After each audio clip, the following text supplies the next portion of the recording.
శత్రుదేశంపై తగ్గేదేలే అన్నట్టుగా భారతదేశం దాడి చేసింది.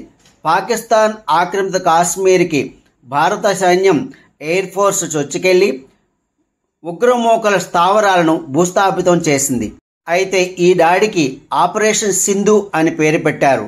అసలు ఆపరేషన్ సింధు అంటే ఏమిటి, ఈ పేరు ఎందుకు పెట్టారన్న చర్చ ప్రస్తుతం దేశవ్యాప్తంగా మొదలైంది. ఆపరేషన్ సింధు అర్థం వెనుక అనేక భావోద్వేగాలున్నాయి. మన భారతదేశాన్ని భరతమాతగా కీర్తిస్తాం. ఇక జమ్మూ కాశ్మీరం దేశానికి తలగా భావిస్తాం. అయితే ఇలాంటి కాశ్మీరులో ఉగ్రవాదులు దాడి చేసి 28 మంది టూరిస్టులను మృతికి కారణమయ్యారు. ఈ దాడి తీవ్రంగా పరిగణించి భారత ప్రభుత్వం భరతమాత నుదుటిపై ఈ దాడి జరిగినట్లుగా భావించింది. ఈ ఉగ్రం దాడిలో చనిపోయిన భారతీయులు రక్తాన్ని సింధూరంతో పోల్చింది.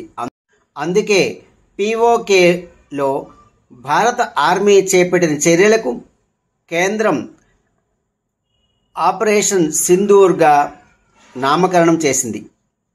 మన దేశంలోని మహిళలకు సింధూరం చాలా ముఖ్యమైనది. దీన్ని నుదుటిపై పెట్టుకుంటారు. పహల్గామా దాడిలో ఉగ్రవాదులు కేవలం హిందువులనే టార్గెట్ చేశారు.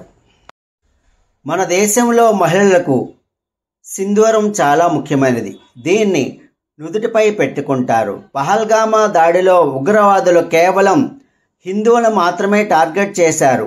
ముఖ్యంగా మగవారిని పొట్టన పెట్టుకున్నారు ఉగ్రమూకలు. ఈ దాడిలో భర్తలు కోల్పోయిన మహిళలకు సింధు సింబాలజంగా సూచిస్తారు. ఆపరేషన్ సింధూర్ పేరుతో ఈ దాడిని చేశారు. జై హింద్, జై భారత్.